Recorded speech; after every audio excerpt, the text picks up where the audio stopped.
following is a production of DallasCowboys.com and the Dallas Cowboys Football Club. How about them Cowboys?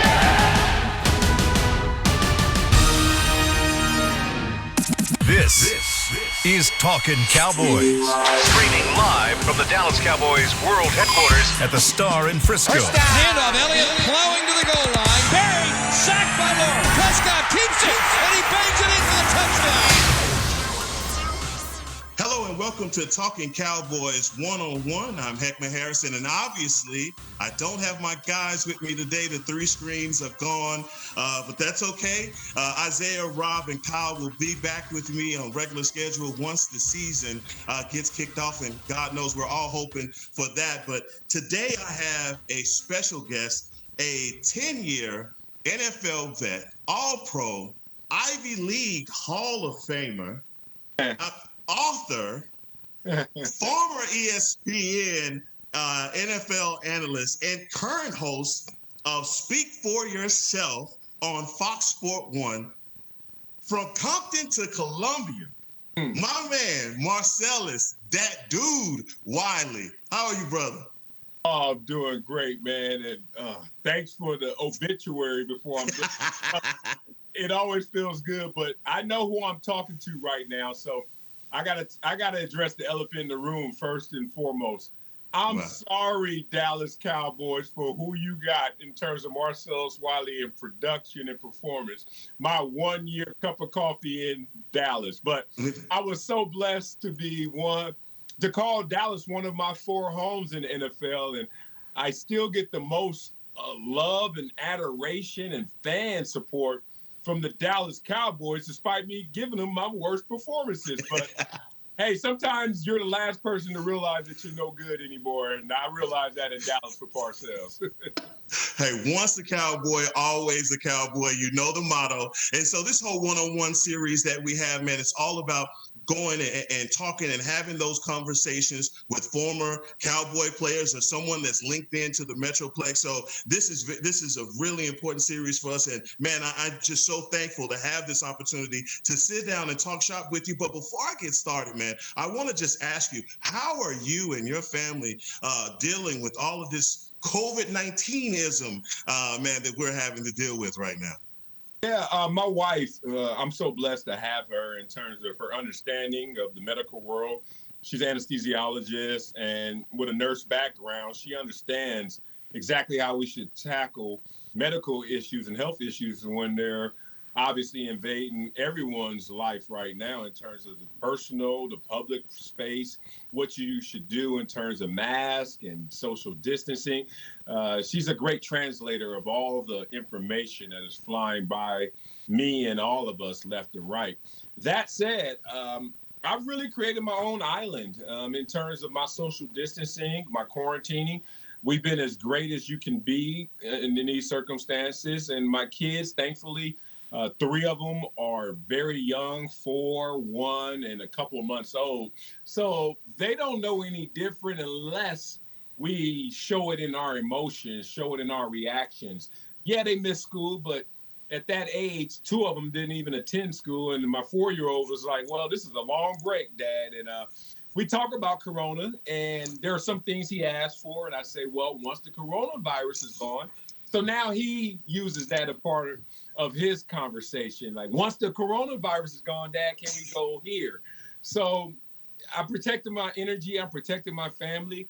And I know a lot of people are affected in a negative way by this. And I make sure to have my empathy for them and do my part, which is be responsible, socially distance, and make sure I keep that mask on.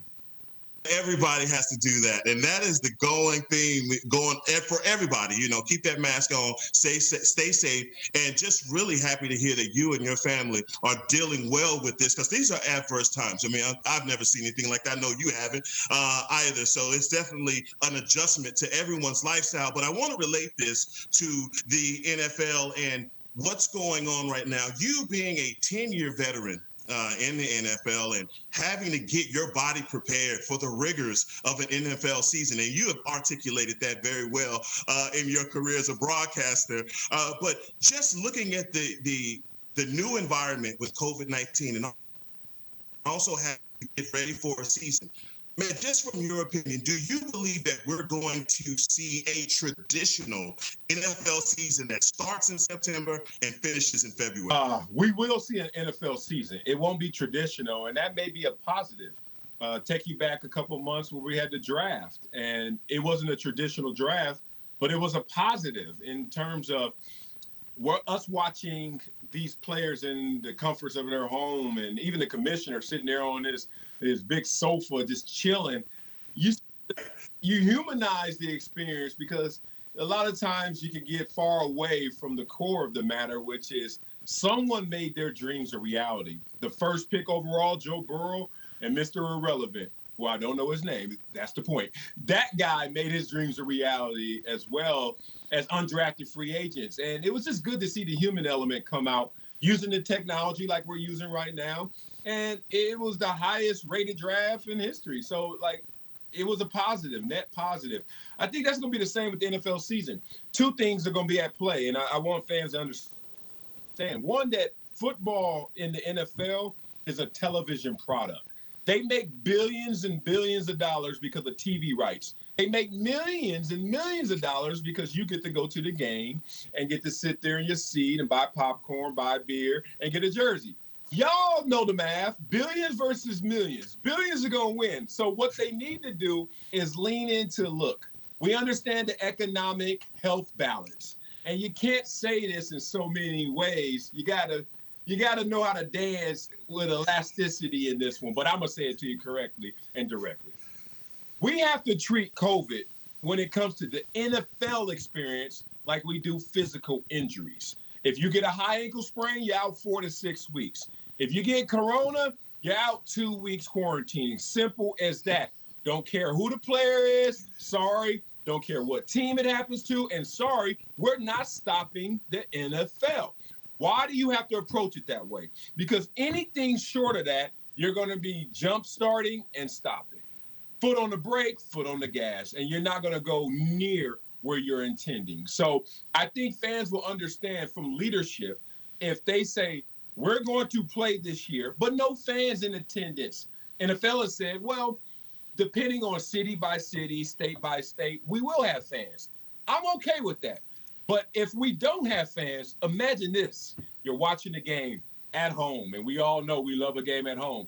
Because if you're at home, you get to watch all the games, whether it's red zone, flipping the channel. You got 8 hours of straight football, if not more. No traffic, no long bathroom lines, nobody yelling at you, security not running by you because someone just had a fight. All that stuff gone. It's you, the remote, your beer. You're chilling. And then you're watching the game. You're like, where are the fans? Oh, they are there. CGI. We watch Jurassic Park, and we have never seen a real dinosaur in our life, but we think they're real when we watch Jurassic Park.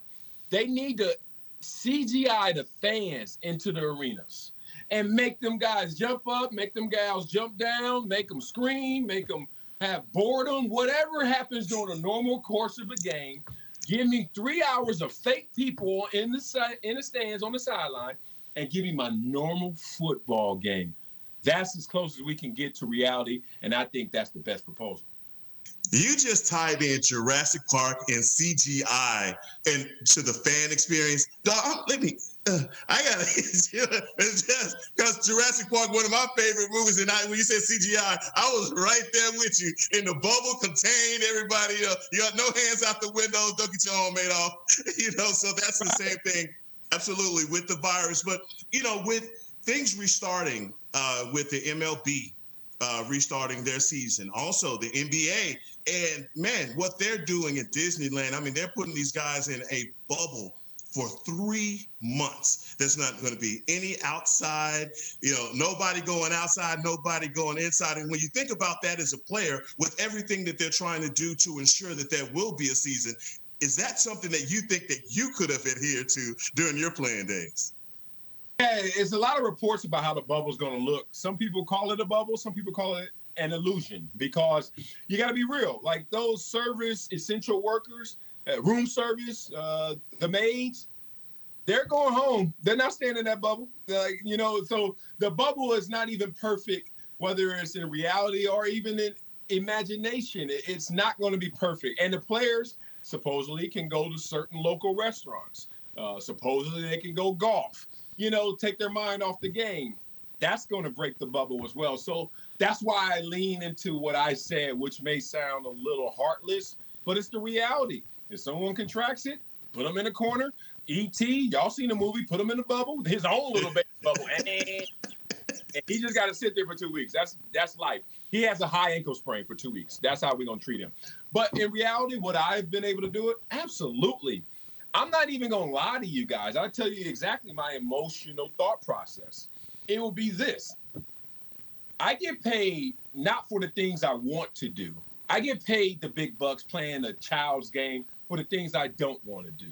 Because they give us millions and millions of dollars, and we have to make tremendous sacrifices. But guess what? They also pay you for all the things that are not glamorous about the game. So you got to keep that in mind, that a paycheck comes with service. And I have to serve not only my job and something that is a dream that is now a reality for me, but more so than that, you have to look at it from the perspective of, I only have so many years to do this. I don't care how good, how great I am. I have the finite shelf life. I only have a few years to do this, whether that's 10 years, 20 years, or 2 years. That is short in comparison to what life is offering you. So as a means to an end, which sports are, I have to go out there, get my game on while I still can, while I'm still of healthy mind, body, and spirit. So for me, it would have been a no-brainer. People would be like, wow, you're not nervous? I said, yeah, but I've been nervous for every football game too. I still played, didn't I? So I'm going to do the thing with this. I'm going to understand the risks, but I know I will be out there trying to ball out. Oh, good, man. Well, listen, we got to get down to it. You got to buckle your seatbelt, man. Pull your ashtray out because we're bringing some smoke right now. I want to talk to you about this year's the Cowboys team that obviously everybody thought that the Cowboys would be going defense at 17. And when you saw the Cowboys take CeeDee Lamb at pick 17, were you as surprised that the Cowboys picked him at 17 or that he fell to 17? More that he fell to 17. Watching him play, some of those Oklahoma games, you're like, golly, like he was a joystick out there just going through the defenses. You're like, this dude is special, next level talent. And look, I'm one of the guys that lean offense when it comes to how you should approach your scouting, approach your personnel, and your philosophy. You got to lean into the offensive weapons. Because I played defense. I actually played on the number one defense in the NFL 1 year. We lost in the wild card game. You understand? People don't get this. I'll be like, I'm trying to tell y'all, if a great offense versus a great defense, the defense is going to lose 101 times out of 100. And it may not add up like that in the numbers. I get it. But in reality, in my mind, I'm like, a great defense will keep a team to 3 points, 6 points. Yeah. A great offense is like, we're scoring 30. Like, we putting up 30. So, minimum. And so I'm like, when you have that collision course, if it's a tie, if they're comparable, lean offense. It's much easier to score than to go out there and say you're not going to score. So one mistake, one gap assignment that is missed, that's 6 points. And that could be the ball game. You're a great defense. You gave up one play. But their offense is like 3 and out. 3 and out. We saw it last year with the Chiefs. 3 and out, 3 and out, 3 and out. Oh, they down 10. Oh, they down 21. And what? And then it's over. So I'm glad the Cowboys leaned offense. I'm glad they leaned into the receiving core, even though they already have a great duo. Now you got to go, and Dak Prescott just has more weapons to play with. So I think it was a smart play.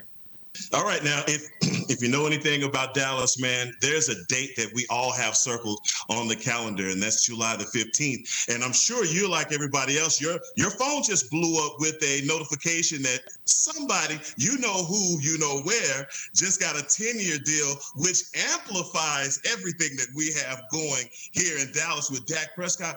What do you think that Dak has to do, or what hasn't he done to actually get that contract that pushes him into that stratosphere of some of your upper echelon guys in the league?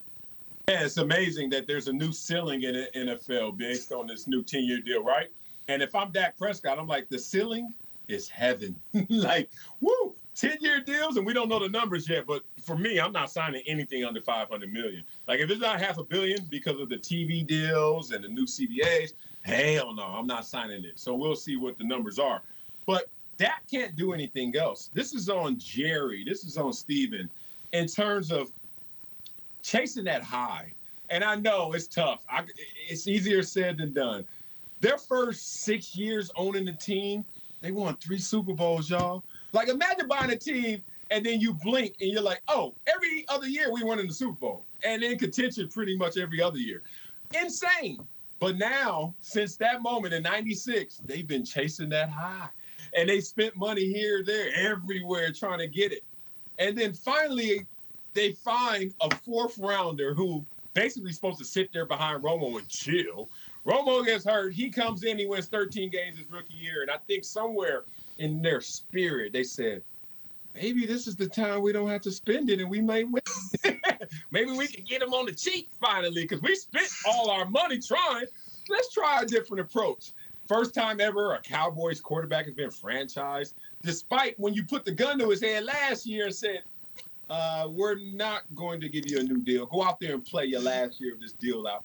He just went out there and PR'd, personal record, said, oh, before you said, oh, team success, yes, but you don't have the individual numbers.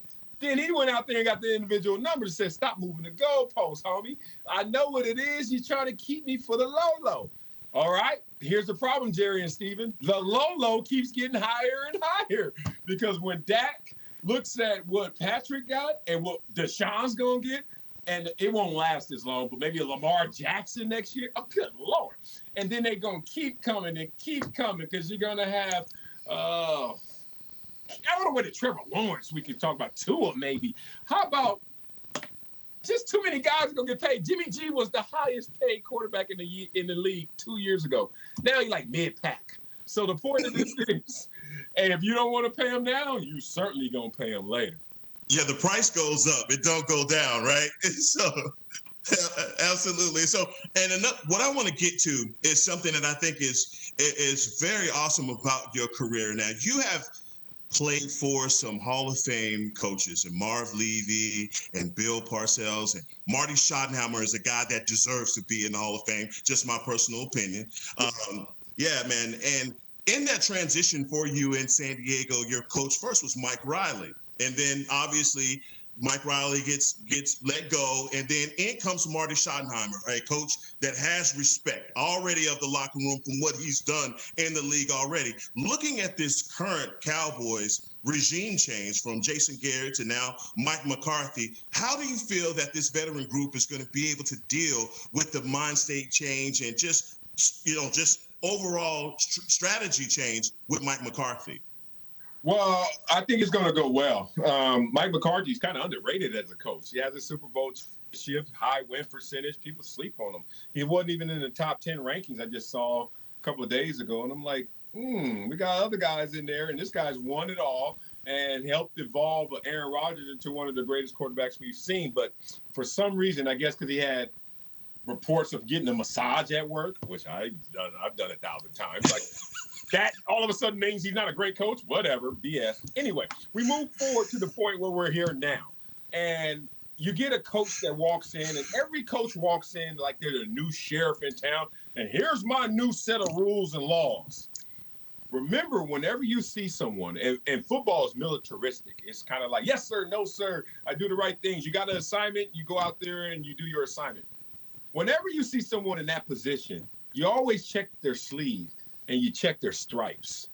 And if it's a former player, they got a certain level of stripes. If it's a guy who has a record of winning and success and building programs, he has more stripes. You look at Mike McCarthy's, that sleeve is full of stripes. So his message should resonate quickly with these guys, and it should be effective because you trust in it. Most of the time you waste with a new coach is just trying to trust them. You're like, all right, I hear you. And especially when it's a younger coach than you, it's tough. But Sean McVay disproved that. But you get the young guy in there, he wasn't even good. He didn't even go pro. He's sitting there like, man, if he don't shut up, and especially if it doesn't work fast. So Mike McCarthy, he has that luxury of experience, a resume, and it should work for the Cowboys. Absolutely. Now, when you look at the going, and I want to touch on something that I think is going to resonate with you, and that's the Cowboys defense. Now, they had their struggles last year. It's documented. They lost some guys in production with Robert Quinn, who went to the Chicago Bears, but they did upgrade with Dontari Poe and Gerald McCoy. Aldon Smith being reinstated into the league, and also Randy Gregory. With the addition by subtraction, maybe mantra that we're going into with this season, do you believe that the Cowboys have solidified their front as a defense? Well, definitely on paper, you got to respect that. Here's the thing: you look at this team, and you look at their underachievement last year, and maybe their overachievement a couple years ago. What's the law of averages? Like, where are they really in terms of talent, and more so in execution? A lot of times you get lost in the talent conversation because you just read the names and you read their production. You think it all adds up. It's not about adding up. It's about fitting in, and a lot of times you can be greater than the sum of your parts or lesser. Form that chemistry, that bond, the unspoken language. When you can have that as a defensive end with your defensive tackle, just look at him. He like, yeah, I know. We about to get this. We run a play that we don't even have to call or even have to speak on. That's what you need, that cohesion. So the projections of the defense, yeah, they look talented. Yeah, they're going to have a chip on their shoulder because last year they kind of let the Cowboys down based on expectations. But it has to come together. I am not one to predict how things are going to look because I've had too many teammates that said, yes, sir, no, sir, war paint. All right, let's go out there and kill them. And sorry as hell. And then I had guys who was just laying back, chilling, watching TV, reading magazines, giggling, and go out there and destroy your butt. So it's about collective mindset and cohesion. We'll see how they play it. Now, for Gerald McCoy, what I think is very interesting, this guy has been all-world, all-pro in his career. Now he's at the downside of his career. And relating this to your time in the NFL, your 10-year career, Gerald McCoy, this is going to be his 10th year. As, Cowboy Nation, our expectation of Gerald McCoy is he's come in and fixed the problems that we had up front. How do you feel, where do you feel he is right now in where his production will be after 10 years in the league? Yeah, I mean, this pretty much, in terms of perception, will be his last attempt to preserve that name of Gerald McCoy. And it's, look, it's hard to make an NFL roster, let alone get on the field and make plays, let alone be a name that everyone knows when you say it. Gerald McCoy. Oh, yeah, I know who he is. So he's already had tremendous success. To live in that same realm in perception of expectation, this is it. He messes up this year, trust me, they're gonna be looking at him like, yeah, all right, yeah, you can like try for the position, you can work to be the starter. Like, it's just a whole different animal. And I've been there. I've been at the top of the mountain and at the bottom, going down fast with no brakes. I know how it goes. So this is the last opportunity where people will hold him before seeing it in high regard. The problem is, if you don't live up to this moment, if you fall short in this moment, even if you do great things next, in the next situation, next year, whatever it may be, they're going to be hesitant to give you your fair due. So if he's Gerald McCoy of old, which I expect, he knows what it is. This is some crazy circumstances to try and like continue your career of greatness, but he needs to be on his grind and on his mission and stand out. If not, it's going to be a far, far drop from what it used to be. Marcellus, there was a name that I left off that list, and Demarcus Lawrence. Now, here in the Dallas market, we look at our guys through a microscope. We're concentrating on them all the time. You, a guy that's a part of the national media, you look at everybody, all 32 teams. But in your opinion of Demarcus Lawrence, he's all world to us, right? But do you see him as that apex predator, top 5 guy in his position in the NFL? D-Law, man, woo, that dude, the ball. Got a chance to talk to him this offseason as well. Love the guy. On the field, off the field, respect for him. What you have to do is find the consistency necessary to be one of the greats. And that's something that is very difficult to achieve. I had 2 great years, and then a couple of years, and then, who's that? And the point of it is, the greats. I played with Bruce Smith. I was drafted to be the next Bruce Smith. He left. They cut Bruce Smith because of me. That's like walking around saying they cut Michael Jordan because of you. You're like, yeah, I'm the man. I've been in that place. I've been in those shoes. If you can't consistently stay in that position, and last year was not the best of D-Law. And D-N is so weird. What, he had 5 sacks. So D-N is weird. You can go out there and not do that much, and the ball just drops, and the quarterback is grabbing it, and you grab it, sack. There's times when you can just have contained. Coach, like, all you got to do is run up the field and stay still. Quarterback bootlegs right to you, sack. There are plays when you're like, yo, I ain't really, like, do that much, and I got one. And then there are plays where you beat 3 dudes, and on the 3rd, 2nd, 4th, 2nd, you're going right to the quarterback, he throws the ball. And that gets nothing. That gets no measurement, no metric. So I saw the film of D-Law. He still got it. D-Law has top 5 potential. The years prior to this, he showed that in execution and production. But it's tricky out there. Watching Bruce Smith, knowing, studying the game, studying guys who did that, consistently excellent for 5, 10, 15 years.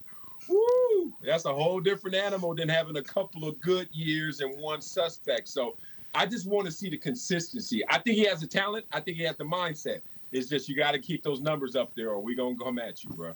Marcellus, that is a wonderful answer. Thank you for that. And I think, again, the way that we see him, he's all world, and his comparable, we know that he's that dude too, right? But I got something for you, man. I got some wrapping this whole thing up. I got some rapid fire questions for you. Look, man, I've done my homework on you. I know all about you, man. It's been a pleasure just getting to see your career and where you came from and all of that, man. So I know you being a California guy, California is the land of tacos. So we're gonna get this started right. Corn or flour tortillas? Corn, no doubt. Oh, no, corn, no doubt. All right. So players, Christian McCaffrey, Ezekiel Elliott. McCaffrey. What? Yeah. I mean, look, I love you, Zeke, but I need a little more consistency. You let Dak down last year. The holdout, using Marshall Faulk as your microphone, and then some of these issues off the field. I ain't heard. C-Mac, none of that. And C-Mac playing 9 positions with no quarterback. Yeah, C-Mac.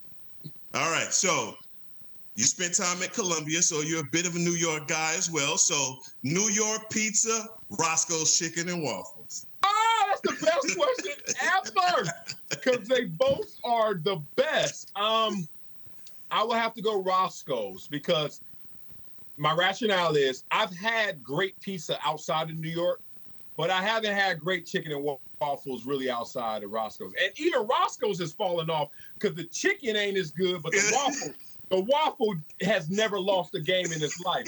But the chicken, they need to actually import Popeyes into Roscoe's for the chicken part and keep their waffle. That's my answer. All right. So big question, because I know you are a Compton, California guy that went to Columbia all the way to New York during the height of the East Coast, West Coast beef.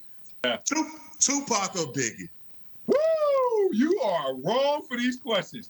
I would have to take Tupac because he had more albums, more songs, more body of work. But in terms of like who's the better rapper, Biggie. Biggie had 2 albums. One was a double disc, one just a regular album. And he already went to Mount Rushmore on 2 albums. You were like, golly. His flow, his delivery, his style, his lyrical play, beats, everything. Like Biggie was better for me. Like in terms of songs, he's a top-heavy roster. But the depth, like Pac has so many and so many different styles of himself. So if they both had the same amount of songs, it would be Biggie. But Biggie, it ended too. short, man. It was too short a career. Kind of Terrell Davis to feel like a Barry Sanders or something. You know what I mean? Yeah, you're so conflicted on that. Yo, I'm hurting. I hate the question even more. No, man. Well, I tell you what, Marcellus, thank you so much for sitting down with me, man. I hope that we get an opportunity to do this again, man. Stay healthy. Yeah, man, these are some strange times. And also, I want to tell everyone that's watching this, thank you for tuning in. But if you get an opportunity to order the book, Never Shut Up by Marcellus Wiley, you could go to his website, marcelluswiley.com, and order the book. Did I do that right? Did I plug it right? You did it right, man. I appreciate you so much. Cowboys, my father's favorite team since hello. He's from Tyler, Texas. It was a dream come true to play for the Cowboys. And respect the Cowboys Nation, no matter what, man. Always got love for you because they show me so much. And I'm Hekma Harrison, and this is Talkin Cowboys.